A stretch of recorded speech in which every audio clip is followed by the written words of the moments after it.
오늘은 하나님께 영광을 돌리는 믿음이란 제목으로 함께 은혜를 나누고자 합니다. 올해 우리 교회는 오직 하나님의 영광을 위하여 하라라는 표어를 가지고 한 해를 시작했습니다. 그러면 우리는 과연 어떻게 해야 하나님께 영광을 돌리는 복된 삶을 살 수가 있을까요?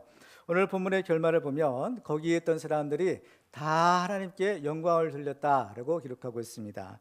그러면 무슨 일이 있었기에 거기에 모인 사람들이 다 하나님께 영광을 돌릴 수가 있었을까요?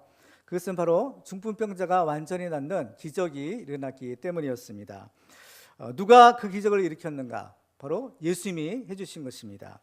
예수님께서 중풍병자를 데리고 온 사람들의 믿음을 보시고 바로 그 병을 완전히 고쳐주신 것입니다. 그러니까 그 사람들의 믿음이 그 예수님을 감동시키고 또 예수님께서 기적을 베풀어 주심으로써 결국에는 하나님께 영광을 돌렸다라고 우리가 알 수가 있는 것입니다. 우리가 여기서 주목할 부분은 바로 그 중풍병자를 예수님께 데리고 온 사람들의 믿음입니다. 기적은 예수님이 일으켜 주시는 것이지만 예수님께서는 그 병자를 예수님께 데리고 온 사람들의 믿음을 보셨다고 했어요. 바로 그 믿음을 보시고 기적을 베풀어 주신 것입니다. 성경에 보면 이 하나님을 기쁘시게 하기 위해서는요, 믿음이 있어야 된다라고 말씀하세요. 특별히 히브리서 11장 6절에 보면 믿음이 없이는 하나님을 기쁘시게 하지 못하나니 하나님께 나아가는 자는 반드시 그가 계신 곳과 또한 그가 자기를 찾는 자들에게 상 주시는 이심을 믿어야 할지니라 라고 말씀하고 있습니다. 전능하신 하나님이 모든 것을 하실 수 있고 모든 것을 다 가지고 계시지만 우리에게 유일하게 요구하시는 한 가지가 있는데 그것이 바로 믿음인 것입니다. 우리는 이 믿음으로써 의롭다 여김을 받고 이 믿음으로 거듭나 구원을 받을 수가 있는 것입니다. 그래서 하나님께서 우리시는 이 말씀의 축복이 있는데요, 그 말씀을 기록한 성경을 주신 목적도 우리로 하여금 예수께서 하나님의 아들이심을 믿고 바로 영생을 얻게 하려는 것이다 라고 말씀합니다. 요한복음 20장 31절에 보면 요한복음을 기록한 사도 요한이 그 요한복음을 기록한 목적을 이렇게 기록해요. 오직 이것을 기록함은 너희로 예수께서 하나님의 아들 그리스도이심을 믿게 하려 하며 또 너희로 믿고 그 이름을 힘입어 생명을 얻게 하려 함이라 라고 말씀합니다. 그래서 성경에 보면 이렇게 예수님을 기쁘시게 하고 또 예수님께 칭찬받았던 사람들은 모두가 다 이 좋은 믿음의 사람들이었다라는 것을 발견하게 됩니다. 바로 이 믿음의 사람들이 하나님이 주시는 기적을 체험하고 하나님께 영광을 돌릴 수가 있었던 것입니다. 그러면 우리는 어떻게 해야 이러한 좋은 믿음의 사람이 될 수 있을까요? 오늘 말씀을 통해서 우리들은 참된 믿음을 가지고 지금도 살아계신 그 하나님의 기적을 체험하며 하나님께 영광 돌리는 축복의 주인공들이 다 되시기를 주님의 이름으로 축원합니다. 자, 우리가 하나님께 영광을 돌리기 위해서 우리는 과연 어떤 믿음을 가져야 될까? 오늘 본문을 통해서 우리들은 바로 세 가지 믿음에 대해서 함께 살펴보고 은혜를 나누고자 합니다. 첫 번째로 우리는 모든 것을 합력하여 선을 이루시는 그 하나님에 대한 믿음을 가져야 됩니다. 오늘 본문에 보면 중풍병에 걸린 사람이 있었습니다. 이 사람은 그 증세가 아주 심해서 자기 혼자 힘으로는 움직일 수조차 없는 그런 아주 중한 상태에 있었습니다. 그런데 아무도 이 사람의 병을 고쳐줄 수 있는 사람이 없었기 때문에 그는 살았다 하지만 실상은 죽은 것 같은 그러한 상태에 있었던 것입니다. 그리고 문제는 자기 자신도 고통을 당하고 있었지만 더 큰 문제는 다른 사람들에게도 많은 불편함과 또 부담을 주고 있었던 것입니다. 더군다나 이 사람을 괴롭히는 또 한 가지 문제가 있었는데 그것은 바로 무서운 죄책감입니다. 그 당시에 유대인들은 이러한 병을 바로 죄에 대한 하나님의 심판의 결과다라고 여겼던 것입니다. 그래서 자기 자신은 물론이거니와 가족들 중에서 이런 환자가 있다라는 것을 매우 부끄럽게 여겼던 것입니다. 만약에 우리 자신이나 우리 가족들 중에 누가 이러한 병에 걸렸다면 우리는 과연 어떻게 해야 될까요? 누구도 원치 않는 일이지만 이런 상황은 누구에게라도 일어날 수 있는 그런 가능성이 얼마든지 있을 수가 있는 것입니다. 보통 이러한 경우에 처했을 때 사람들의 반응은 두 가지로 나타나는 것을 보게 됩니다. 하나는 현실을 받아들이고 자기의 잘못에 대해서 반성하는 것입니다. 그리고 또 한 가지는 현실을 부인하고 다른 사람에 대해서 불평과 원망을 하는 것이에요. 예수님께서 십자가에 달리셨을 때 예수님의 좌우편에는 두 강도들이 또한 십자가에 달렸던 것을 보게 됩니다. 그런데 한편의 강도는 자기의 죄를 인정하고 예수를 믿었습니다. 그러나 또 한편의 강도는 끝까지 자기 죄를 회개하지 않고 예수님을 믿지 않았던 것입니다.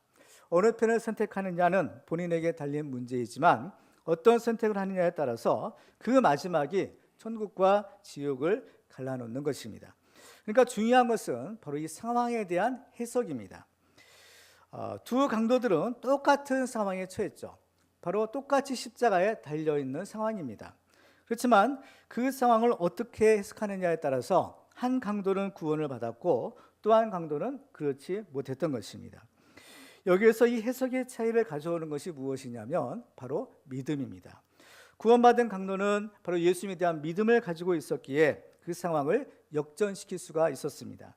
이와 반대로 구원을 받지 못한 강도는 예수님을 믿지 않았기에 결국에는 지옥에 가게 된 것입니다. 그러니까 사느냐 죽느냐, 천국이냐 지옥이냐, 이것을 판가름하는 것이 결국 믿음이 있느냐 없느냐 여기에 달린 것입니다. 여기서 자기를 살리고 죽을 상황을 역전시킨 이 강도의 믿음이 있었는데 이 강도의 믿음은 과연 어떤 믿음이었을까요? 그것은 바로 하나님께서는 모든 것을 합력하여 선을 이루신다라는 믿음입니다. 로마서 8장 28절에 보면 이렇게 증거하고 있어요. 우리 같이 한번 읽어볼까요? 시작. 우리가 알거니와 하나님을 사랑하는 자 곧 그의 뜻대로 부르심을 입은 자들에게는 모든 것이 합력하여 선을 이루느니라. 아멘. 하나님을 사랑하는 자에게는 하나님께서 모든 것을 합력하여 선을 이루신다. 바로 우리가 이 사실을 믿어야 될 줄로 믿습니다. 하나님을 믿는 우리들은 철저하게 하나님의 주권 아래에 있다라는 사실을 우리가 알아야 됩니다. 마태복음 10장 29절에 보면요, 예수님께서 이런 얘기를 하세요. 참새 두 마리가 한 아사레온에 팔리지 않느냐? 그러나 너희 아버지께서 허락하지 아니하시면 그 하나도 땅에 떨어지지 아니하니라. 너희에게는 머리털까지 다 세신 바 되었나니 두려워하지 말라. 너희는 많은 참새보다 귀하니라 라고 말씀합니다. 참새 한 마리 떨어지는 것조차도 하나님 허락 없이면 되지 않는다는 거예요. 그러니까 하나님은 우리의 모든 것을 다 아시고 심지어 우리 머리카락까지도 다 세신 바 되는데 하물며 우리는 하나님의 주권 아래에 있지 않겠느냐라는 말씀입니다. 그 때문에 우리들은 어떤 상황에 처하든지 그것은 바로 하나님의 허락 없이는 이루어지지 않는다, 이 사실을 알아야 됩니다. 따라서 비록 우리가 원치 않은 상황이 있다 하더라도 그것조차 하나님의 섭리 아래 있는 것입니다. 우리는 우리가 원치 않는 상황이 있을 때 왜 하필이면 내가 이런 일을 당해야 되나? 왜 내가 이런 고통을 당해야 되나? 왜라는 질문을 참으로 많이 하게 됩니다. 근데 대부분의 경우에는요, 우리가 그 해답을 찾기가 굉장히 어려워요. 그러나 우리가 그 해답을 찾을 수는 없다 할지라도 우리는 가장 중요한 사실을 알아야 됩니다. 그것은 바로 하나님께서 우리를 사랑하시고 또 우리에게 가장 좋은 것을 주신다라는 것입니다. 따라서 지금 당장은 우리가 이해할 수 없어도 모든 것을 합력하여 선을 이루시는 하나님, 그 하나님에 대한 믿음을 가져야 되는 것입니다. 요한복음 9장에 보면 날 때부터 맹인이 된 사람의 이야기가 나옵니다. 그때 제자들이 예수님께 물었어요. 선생님, 이 사람이 맹인으로 난 것이 누구의 죄 때문입니까? 이 사람의 죄입니까? 아니면 그 사람의 부모의 죄입니까? 그러니까 예수님이 이렇게 말씀하세요. 요한복음 9장 3절 같이 있습니다. 시작. 예수께서 대답하시되 이 사람이나 그 부모의 죄로 인한 것이 아니라 그에게서 하나님이 하시는 일을 나타내고자 하심이라. 아멘.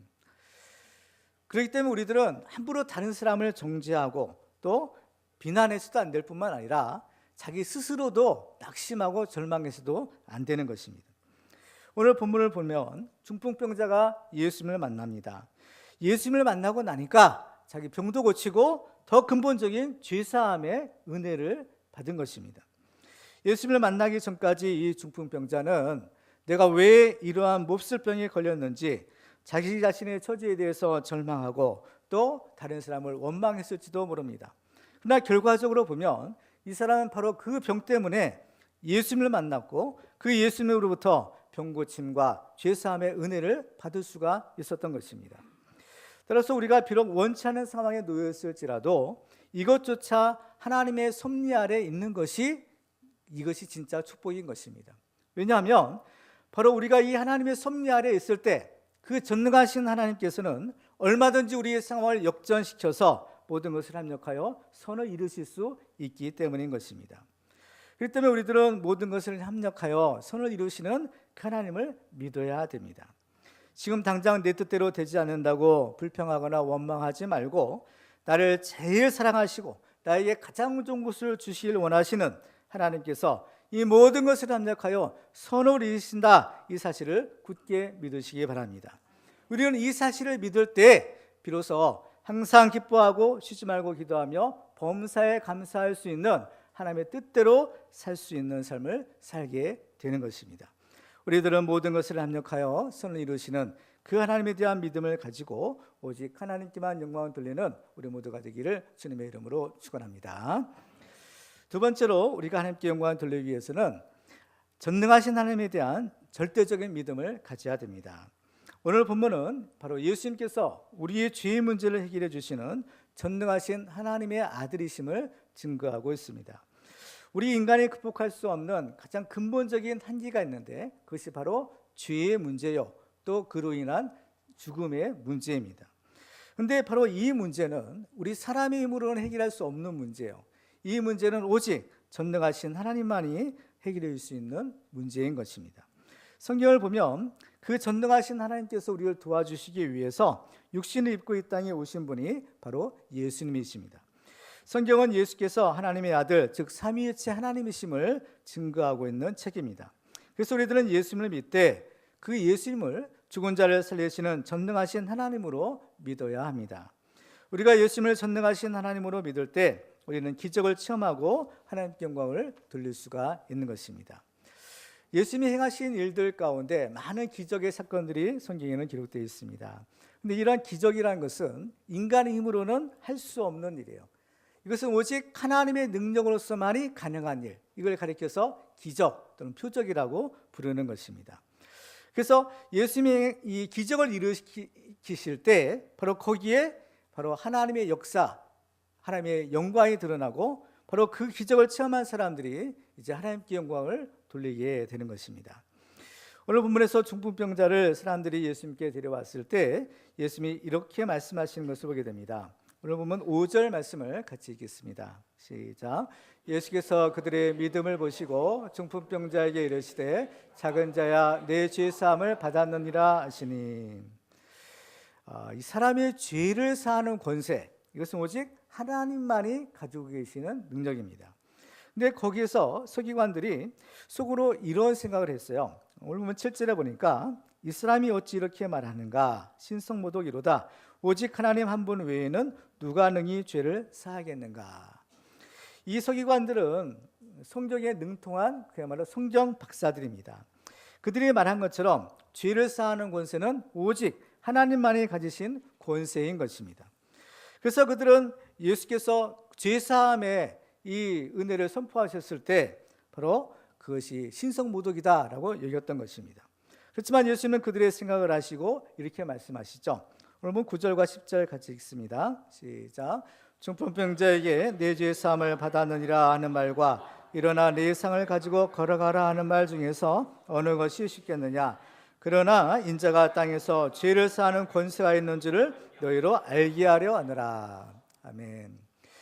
오늘 본문에서 예수님께서는 단순히 이 중풍병에 걸린 사람을 낫게 해주시는 그런 기적만 베풀어 주신 것이 아니라 이 기적을 통해서 우리에게 매우 귀중한 교훈을 우리에게 주시려고 했다라는 사실을 알게 됩니다. 중풍병을 낫게 하는 것, 내 상을 가지고 걸어가라, 이런 말과 네 죄 사함을 받았다, 이 말 중에서 어느 것이 쉽겠느냐라고 말씀하셔요. 어느 것이 쉬운 말씀일까요? 그냥 아무런 문제가 없으려면 그냥 너 그냥 빨리 낫고 가라, 이렇게 하면은 뭐 아무런 논란의 문제가 없을 것이에요. 근데 사실 이 두 가지 문제는요, 우리 사람의 입장에서는 둘 다 어렵고 또 불가능한 일입니다. 우리 사람이 어떻게, 그죠? 그 중풍병을 고칠 수 있겠고 또 죄사함을 줄 수가 있겠어요? 이건 사람이 할 수 있는 일이 아니라 오직 예수님만이 할 수 있는 겁니다. 그렇지만 굳이 예수님께서 이 두 가지 문제를 놓고 경중을 따지자 보면 사실은 이 병을 고치는 것이 훨씬 간단했을 수도 있어요. 예수님의 이 병 고치는 능력, 예수님께서는 이 능력을 제자들에게도 주셨죠. 그래서 이 복음을 전파할 때 바로 이 병든 자를 고침으로써 귀신 쫓아내시고 이 능력을 주시는 것. 그래서 이 복음을 증거하게 하셨다라고 말씀하세요. 그래서 예수님의 제자들도 병 고치는 그런 능력을 발휘하잖아요. 근데 죄 사하는 것, 이거는 아무리 제자들이 할지라도 이건 할 수 없는 겁니다. 이건 오직 예수님만이, 하나님만이 하실 수 있는 것이죠. 특별히 예수님께서 내 죄사함을 받았다, 이 죄사함의 은혜를 선포하시려면요, 두 가지 조건이 충족이 돼야 되는 겁니다. 뭐냐면은 첫째는 예수님이 하나님, 곧 하나님의 아들이신 것. 그리고 또 한 가지 조건은 바로 예수님께서 우리의 죄를 담당하셔서 이제 십자가에 달려 돌아가시고 이제 3일 만에 부활하신, 다시 살아나는 이 사건이 있어야만 예수께서 내 죄사함을 받았다, 이 죄사함의 이 선포를 하실 수가 있었다라는 겁니다. 그러면 예수님께서는 굳이 왜 이 장면에서 이런 말씀을 하실까? 지금 오늘 본문에 보면 예수님께 모여든 많은 사람들이 있었다고 했어요. 그래서 심지어 예수님께 가까이 가려고 했어도 갈 수 없었다라고 오늘 본문은 기록합니다. 예수님께 모여든 그 많은 사람들, 그 사람들은 과연 무엇을 위해 나왔을까요? 저마다의 어떤 바라는 소원들, 또 해결해야 될 문제를 가지고 나왔을 것입니다. 병든 사람은 병 고치는 그러한 은혜를 소망하고, 또 어떤 문제가 있는 사람들, 또 귀신 들린 사람들은 귀신 쫓아내기를 바랐고, 어떠한 이런저런 문제, 어떤 소원을 바라는 것들을 가지고 나왔을 거예요.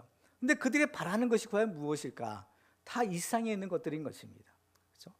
그렇지만 물론 예수를 믿으면 병도 낫고 귀신도 쫓아나고 또 이런 우리 모든 문제들이 해결될 수 있어요. 그렇지만은 이 모든 것보다 더 중요한 것이 있는 겁니다. 더 급한 것이 있는 거예요. 그게 뭐냐? 바로 이 죄사함의 문제인 겁니다. 우리 인간에게서 가장 근본적인 문제, 그렇지만 우리 인간의 힘으로 해결할 수 없는 문제가 바로 죄의 문제라고 했죠. 그 때문에 이 죄의 문제를 해결하지 않으면 다른 것들이 다 이루어져도 이건 아무짝에도 소용이 없다라는 겁니다. 마태복음 16장 26절에 보면 사람이 만일 온 천하를 얻고도 제 목숨을 잃으면 무엇이 유익하리요? 사람이 무엇을 지고 제 목숨과 바꾸겠느냐라는, 여기서의 목숨이라는 것은 하나님이 주시는 영생을 말하는 겁니다.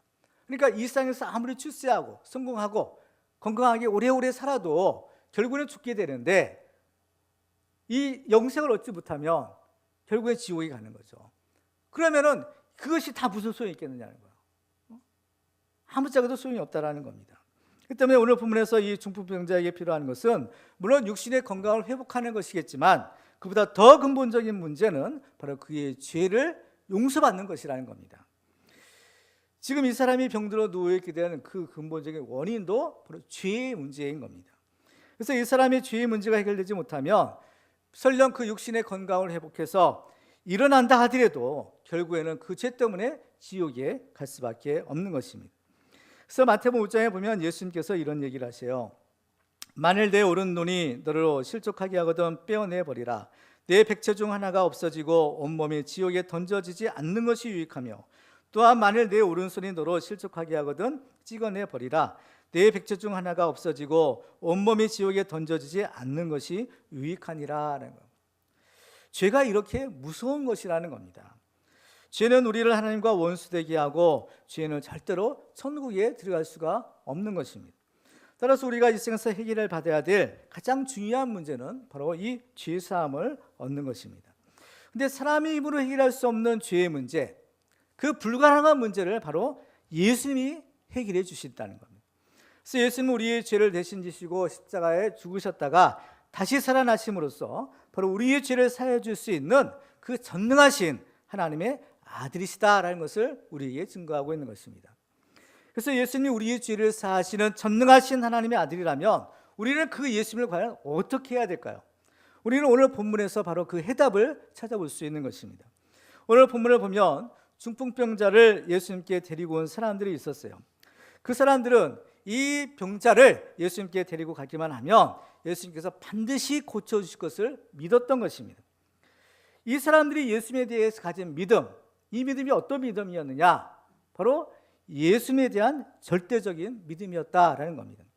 그 증거가 무엇인가 하면 그들이 많은 사람들 때문에 예수님께 갈 수 없게 되었을 때 그들은 예수님이 계신 그 지붕을 뜯어낸 겁니다. 만약 그들이 예수님에 대한 이 절대적인 믿음이 없었더라면 그들은 결코 지붕을 뜯어낼 수가 없었을 것입니다. 그들은 예수님이라면 반드시 이 친구의 바로 이 병을 고칠 수 있다, 바로 이 믿음을 가지고 있었기에 그들은 바로 그 지붕을 뜯어내는 그런 무모하게 보이는 그런 과감한 일을 행할 수가 있었던 것입니다. 우리들도 바로 예수님을 믿는데 예수님에 대한 이러한 절대적인 믿음을 가져야 됩니다. 이러한 절대적인 믿음을 가질 때 예수님께서는 내 믿음대로 될지어다 라고 하시고 또 우리는 바로 그 기적을 체험할 수 있는 것입니다. 결국 우리의 문제는 어디에 있느냐? 바로 이 믿음에 있는 것입니다. 예수님에 대한 절대적인 믿음이 있느냐 없느냐, 이것이 지금도 살아계시는 그 하나님의 기적을 체험하느냐 그렇지 않느냐를 가르는 기준이 되는 것입니다. 중풍병자처럼 우리의 일생에는 우리 힘으로 해결할 수 없는 그러한 어려운 문제들이 너무나 많이 있는 것입니다. 이러한 어려운 문제들을 가지고 있을 때 우리는 그 문제를 끌어안고 우리가 고민하고 정말 우리가 낙심하는 것이 아니라 이러한 문제를 가지고 예수님께 가지고 나가야 되는 겁니다. 왜냐하면 예수님은 불가능한 것이 없는 바로 전능하신 하나님의 아들이시기 때문입니다. 그래서 예수님께서는 마태복음 11장에서 수고하고 무거운 짐진 자들아 다 내게로 오라, 내가 너희를 쉬게 하리라 라고 말씀하여 주셨습니다. 그래서 우리가 믿는 하나님은 바로 불가능이 없는 전능하신 하나님이신 겁니다. 하나님은 불가능이 없는 전능하신 하나님이시기 때문에 그 하나님에 대한 우리의 믿음도 또한 절대적인 믿음을 가져야 되는 겁니다. 왜? 하나님이 절대적인 분이시기 때문에 그 하나님에 대한 믿음도 절대적인 믿음, 주님께서는 바로 우리들에게 이 절대적인 신앙을 요구하고 계시는 겁니다. 그래서 우리가 주님에 대한 이 절대 신앙을 가지고 있을 때 우리는 전능하신 하나님의 도우심을 받을 수가 있는 것입니다. 지금도 많은 사람들이 하나님을 믿고는 있지만 그 전능하신 하나님의 능력을 믿지 못하고 있는 것입니다. 이것이 바로 우리가 기적을 체험하지 못하는 근본적인 원인인 것입니다. 성경에 보면 예수님께서 변화산에서 내려오셨을 때 그곳에는 귀신 들린 아들을 데리고 온 아버지가 있었습니다. 제자들에게 귀신을 쫓아내달라고 했지만 제자들은 하지 못했죠. 그래서 이 사람이 실망을 합니다. 그래서 예수님이 오셨을 때 무엇을 하실 수 있거든 도와주십시오 라고 부탁을 드려요. 그럴 때 예수님이 이렇게 말씀합니다. 마가복음 9장 23절을 같이 읽도록 하겠습니다. 시작. 예수께서 이르시되 할 수 있거든이 무슨 말이냐, 믿는 자에게는 능히 하지 못할 일이 없느니라. 아멘. 할 수 있거든이 무슨 말이냐, 왜 이렇게 믿음 없는 얘기를 하냐는 거예요. 그렇죠? 믿는 자에게는 능치 못할 일이 없다는 거예요. 다 하실 수 있다, 그 하나님에 대한 절대 믿음을 가져라는 겁니다. 이 믿음이 문제인 겁니다. 이 사건과 동일한 사건을 기록하고 있는 마태복음 기록에 의하면요, 제자들이 예수님께 살짝 나와서 왜 우리는 귀신을 쫓아내지 못했느냐라고 물었어요. 그때 예수님이 이렇게 말씀하죠. 마태복음 17장 20절에 보면 이르시되 너희 믿음이 작은 까닭이니라. 진실로 너희에게 이르노니 만일 너희에게 믿음이 겨자씨 하나일 만큼만 있어도 이 산을 명하여 여기서 저기로 옮겨지라 하면 옮겨질 것이요 또 너희가 못할 것이 없으리라 라고 말씀합니다. 정말 이 제자들이 귀신을 쫓아낼 수 없는 그 능력을 행할 수 없는 문제를 예수님이 지적해 주시는 겁니다. 그건 뭐냐? 너희 믿음이 작기 때문이라는 거예요. 제자들의 믿음이 없는 것이 아닌 겁니다. 예수를 믿었어요. 믿었기에 지금 예수님을 따라다니는 것 아니겠습니까? 근데 제자들의 문제는 뭐냐? 그 믿음이 작은 거예요. 그러니까 이 절대적인 하나님의 능력을 체험하기에 아직은 그 믿음이 작았더라는 겁니다. 얼마나 작았을까요? 겨자씨보다 더 작은 거죠. 정말 그 믿음이 겨자씨만큼만 있어도 뭐라고 했어요? 이 산을 여기서 저기로 옮겨주라 명하여도 그대로 될 거라는 겁니다. 그러니까 지금 믿음이 없는 것은 아니에요. 있긴 있지만 너무나 작은 것이죠. 너무나 정말 믿음이 부족한 겁니다. 그 제자들의 문제뿐만 아니라 우리들의 문제도 동일하죠. 우리가 예수님을 믿지 않는 것이 아닌 겁니다. 하나님을 믿지 않는 것이 아니에요. 예수를 믿고 하나님을 믿습니다. 믿기 때문에 이 자리에 있는 건 아니겠어요? 그렇지만은 우리가 왜 지금 살아계신 그 하나님의 그 능력을 체험하지 못하느냐? 믿는데 그 이유는 바로 여기에 있는 겁니다. 우리의 믿음이, 너희의 믿음이 작기 때문이라는 겁니다. 우리의 믿음이 작다라는 거예요. 정말 우리가 이 살아계신 하나님의 이 전능하신 능력을 체험하기 위해서는요, 그 전능하신 하나님에 대한 이 절대 믿음, 절대 신앙이 필요한 것입니다. 귀신 들린 아이의 아버지가 예수님께 나올 때도 예수님에 대한 믿음이 있었어요. 예수님이라면 내 아이를 고쳐줄 수 있겠다. 이 믿음을 가지고 있었기에 나온 겁니다. 그렇지만 이 아버지의 믿음도 역시 작은 믿음이었던 거예요. 예수님이 고쳐주시면 좋고 아니면 말고, 이런 심정으로 나온 거죠. 근데 이러한 믿음으로는 기적을 체험할 수 없다는 겁니다. 문제를 해결할 수 없다는 거예요. 기적을 체험하기 위해서는 오늘 본문에 나오는 그 중풍병자를 예수님께 데리고 나온 그 사람들의 믿음, 바로 예수님에 대한 이 절대적인 믿음, 이 믿음을 가지고 나오라는 겁니다. 그러니까 귀신 들리는 아이의 아버지가 예수님이 하신 말씀을 듣고 이제 정신이 바짝 는 겁니다. 아, 자기의 문제가 무엇인가? 아, 바로 나의 믿음이 없는 것이 문제였구나. 그래서 이 사람의 기도 제목이 바뀌어요. 마가복음 9장 24절에 보니까 곧 그 아이의 아버지가 소리를 질러 이르되 내가 믿나이다. 나의 믿음 없는 것을 도와주소서 아들아. 주여, 내가 믿습니다. 그러나 나의 믿음이 너무 부족하니 나의 믿음을 도와주시옵소서. 나의 믿음을 도와주시옵소서. 오늘날 우리에게도 필요한 것이 바로 이 믿음인 줄 믿습니다. 이 절대적인 믿음을 가질 때 정말 우리는 죽은 자를 살리시는 그 살아계신 하나님에 대한 이 기적, 이 부활신앙을 우리가 가질 수 있는 것입니다. 예수님은 죽은 자를 살리시는 하나님이신 거예요. 우리는 그 예수를 믿어야 되는 겁니다. 요한복음 11장에 보면 예수께서 이르시되 나는 부활이요 생명이니 나를 믿는 자는 죽어도 살겠고 무릇 살아서 나를 믿는 자는 영원히 죽지 아니하리니 이것을 내가 믿느냐라고 했어요. 우리가 이 전능하신 하나님에 대한 절대 믿음을 가질 때 우리는 죽은 자를 살리는 그 하나님의 기적을 체험하고 하나님께 영광을 돌릴 수가 있는 것입니다. 그래서 믿으면 기적을 체험하고 하나님의 영광을 보는 겁니다. 예수님이 죽은 나사로를 살리실 때 요한복음 11장 40절에서 이렇게 말씀하세요. 예수께서 이르시되 내 말이 내가 믿으면 하나님의 영광을 보리라 하지 아니하였느냐라는 것. 믿으면 믿을 때 하나님의 기적을 체험하고 하나님의 영광을 보는 겁니다. 오늘 본문에서도 마지막 결론이 무엇입니까? 바로 하나님께 영광을 돌리는 겁니다. 오늘 본문 12절 말씀을 같이 읽도록 하겠습니다. 시작. 그가 일어나 곧 상을 가지고 모든 사람 앞에서 나가거늘 그들이 다 놀라 하나님께 영광을 돌리며 이르되 우리가 이런 일을 도무지 보지 못하였다 하니라. 우리가 이런 일을 도무지 못하였다. 하나님께 영광을 돌렸다는 겁니다. 하나님의 기적을 체험한 사람들, 그들이 하나님께 영광을 돌리는 거예요. 정말 우리가 기도하는데 정말 하나님께서 우리 기도를 들으시고 응답해 주실 줄 우리가 믿습니다. 기도하면 기적을 체험하는 거예요. 기적을 체험하고 그 하나님께 영광을 돌리는 겁니다. 정말 우리들에게도 정말 기도할 수 있는 이러한 놀라운 특권을 주셨잖아요. 예수 이름으로 구하라는 것, 구하는 것마다 다 주시리라 약속하여 주셨습니다. 그래서 정말 이런 일은 도무지 보지 못하였다. 전무후무한 하나님의 기적을 체험하는 우리 모두가 되기를 주님의 이름으로 축원합니다. 자, 그러면 우리가 이 예수님에 대한 이런 절대 믿음을 가지고 있다면 우리가 해야 될 가장 중요한, 가장 급한 일은 과연 무엇일까요?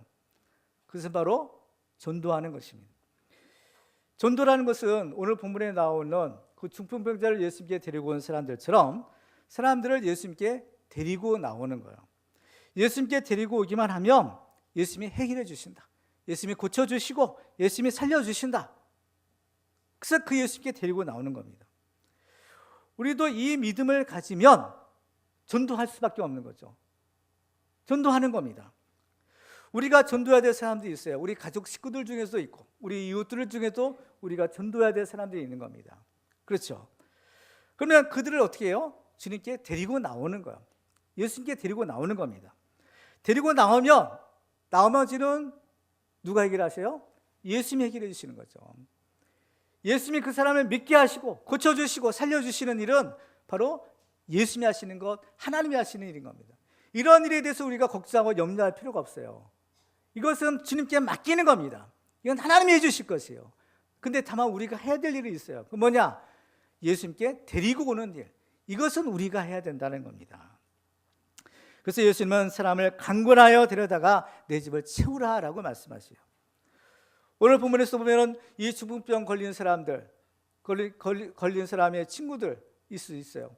이 사람들이 어떻게 해요? 이 중풍병자를 예수님께 데리고 나온 겁니다. 데리고 나오지 않았다면 이런 기적이 일어날 수 없는 거예요. 데리고 나와서 예수를 만났기 때문에 이런 기적이 일어난 겁니다.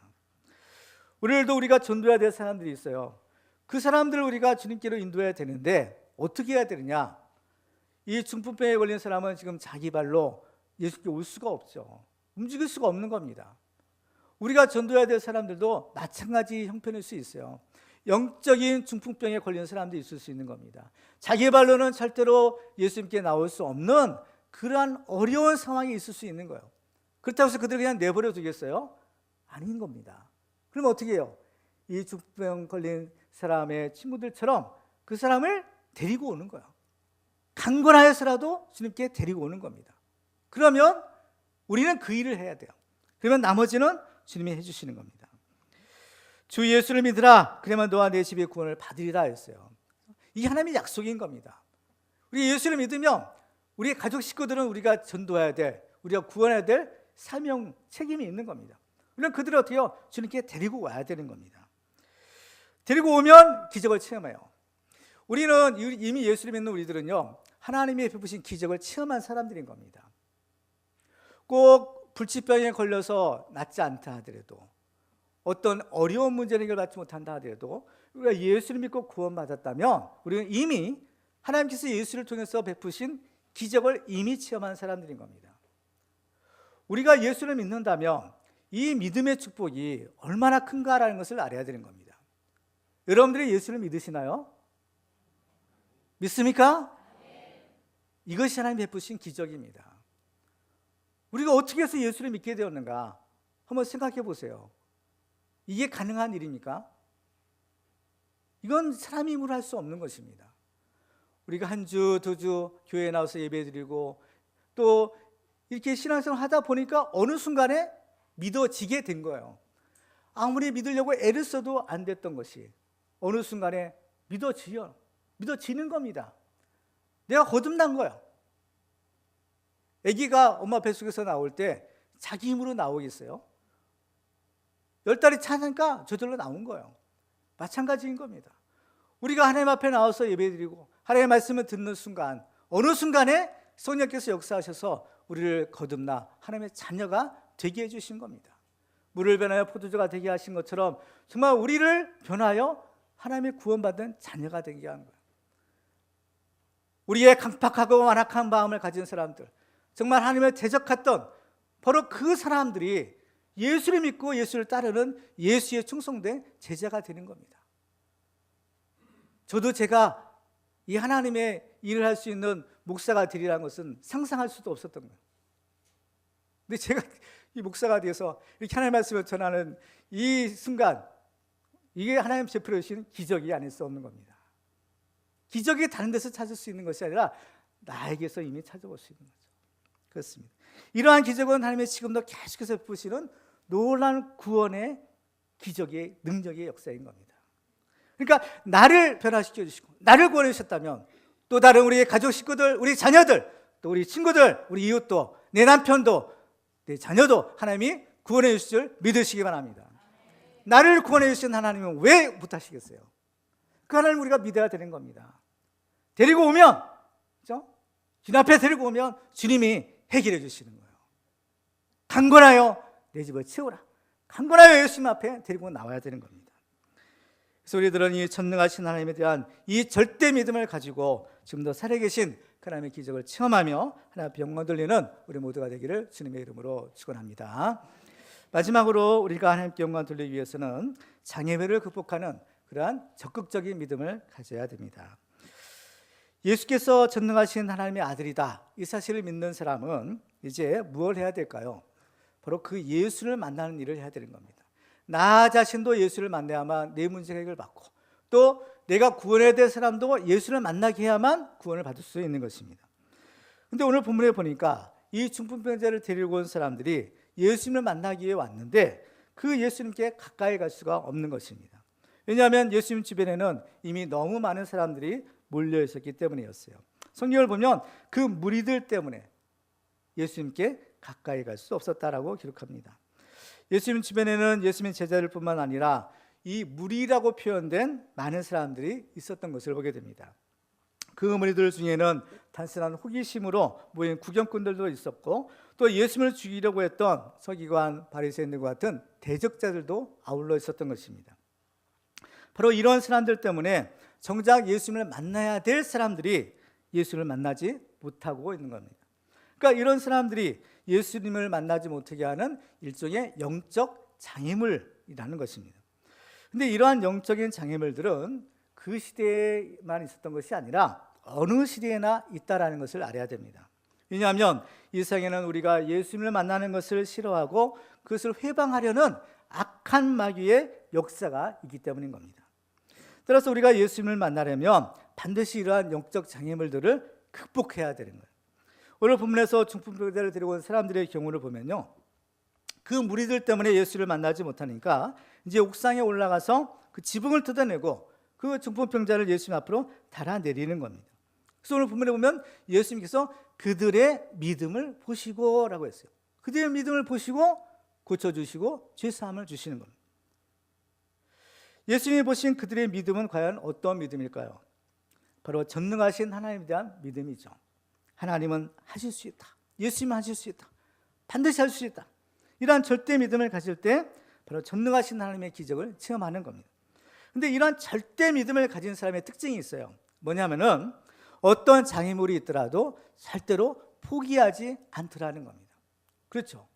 예수님께로 가기만 하면 내 친구만 나아질 수 있어. 예수님께 가기만 하면 내 문제 해결받을 수 있어. 난 이런 절대 믿음을 가지고 있다. 그러면 예수님 앞에 사람들이 막 몰려 있어요. 그럼 그런 사람들 때문에 안 되겠구나. 오늘은 안 되겠다. 돌아가야지. 이게 돌아가시겠습니까? 아니면 예수님 만나려고 하시겠어요? 근데 장애물이 있는 거예요. 안 되면 되게 하라라는 말이 있는 것처럼 안 된다고 우리가 포기하는 것이 아니라 되게 하는 방법을 우리가 찾아야 되는 겁니다. 이게 믿음인 거예요. 마태복음 7장에 보면요, 이렇게 말씀하죠. 우리 같이 읽어볼까요? 시작. 구하라, 그러면 너에게 주실 것이요. 찾으라, 그러면 찾아낼 것이요. 문을 두드리라, 그러면 너에게 열릴 것이니 구하는 이마다 받을 것이요. 찾는 이는 찾아낼 것이요. 두드리는 이에게는 열릴 것이니라. 아멘. 찾는 이에게 찾을 것이라고 했어요. 그러니까 길이 없다고, 할 수 없다고 낙심하는 것이 아니라, 주저하는 것이 아니라 찾으라는 겁니다. 새로운 길을 찾으라는 거예요. 오늘 본문에 보면 예수님께 가는 길이 막혔을 때 그들은 새로운 길을 찾아내요. 그 길이 어떤 길이냐? 지붕을 뜯어내서 위에서부터 예수님께 가는 길이었던 겁니다. 그들은 예수님께 나가는 전혀 새로운 길을 찾아낸 사람들인 거예요. 성경에 보면 하나님께서는 길을 예비하시는 분이다 라고 말씀하세요. 고린도서 10장 13절 찾아볼까요? 우리 같이 읽습니다. 시작.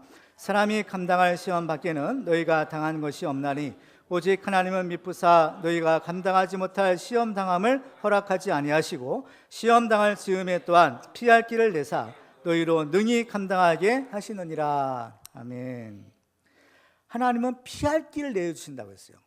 피할 길을 내주신 하나님. 여호와 이레 되신 하나님은 항상 우리가 갈 길을 이미 예비해 놓고 계시는 것을 믿으시기 바랍니다. 그래서 지금 당장 우리 눈에는 보이지 않아요. 그럴지라도 하나님은 우리 갈 길을 이미 예비해 놓고 계시는 겁니다. 한 예로서 이스라엘 족속이 출애굽할 때 하나님께서는 그들을 홍해 바다가 있는 바닷길로 인도하셨다고 했어요. 그래서 이스라엘 족속들이 뒤에서 쫓아오고 앞에는 홍해 바다가 막혔을 때 이스라엘 사람들은 그 죽음의 공포 앞에서 두려워하고 떨었습니다. 그리고 심지어는 모세를 원망하고 하나님을 원망해요. 우리를 왜 여기까지 인도해서 죽게 하느냐는 겁니다. 그렇지만 모세는 말합니다. 너는 두려워하지 말라는 거예요. 두려워하지 말고 가만히 서서 여호와 하나님께서 오늘날 너희를 위하여 행하시는 구원을 보라 말합니다. 드디어 하나님이 말씀하세요. 출애굽기 14장 15절 16절 같이 읽을까요? 시작. 여호와께서 모세에게 이르시되 너는 어찌하여 내게 부르짖느냐? 이스라엘 자손에게 명령하여 앞으로 나아가게 하고 지팡이를 들고 손을 바다 위로 내밀어 그것이 갈라지게 하라. 이스라엘 자손이 바다 가운데서 마른 땅으로 행하리라. 아멘. 하나님은 이스라엘 자손을 위하여 바닷속에 마른 땅, 마른 길을 예비해 놓고 계시다는 겁니다. 사람들 눈에는 보이지 않아요. 그러나 하나님께서는 그 바닷속의 길을 이미 예비해 놓고 계시다는 겁니다. 하나님은 우리에게 길을 열어주시는 분이에요. 예수님도 길을 열어주셨죠. 요한복음 14장 6절에 보니까 예수께서 이르시되 내가 곧 길이요 진리요 생명이니 나로 말미암지 않고는 아버지께로 올 자가 없느니라 라고 했어요. 예수님은 내가 길이라는 겁니다. 무슨 길이에요? 하나님 아버지께로 가는 길이라는 거예요.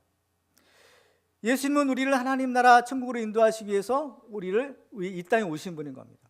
하늘 보좌 영광을 버리시고 하늘에서 이 땅에 오셔서 이제 부활 승천하셔서 다시 하나님 우편에 계시죠. 그러니까 오셨다 다시 가셨어요. 그래서 뭐가 생겼어요? 길이 생기는 겁니다. 예수님은 내가 곧 길이다 말씀하시는 거예요. 그래서 예수님이 가신 그 길을 우리도 따라가면 어디 가겠어요? 하나님이 계신 천국에 가는 것입니다. 그렇죠? 길이 없으면 길을 만들어야 되는 겁니다. 이게 믿음인 거예요.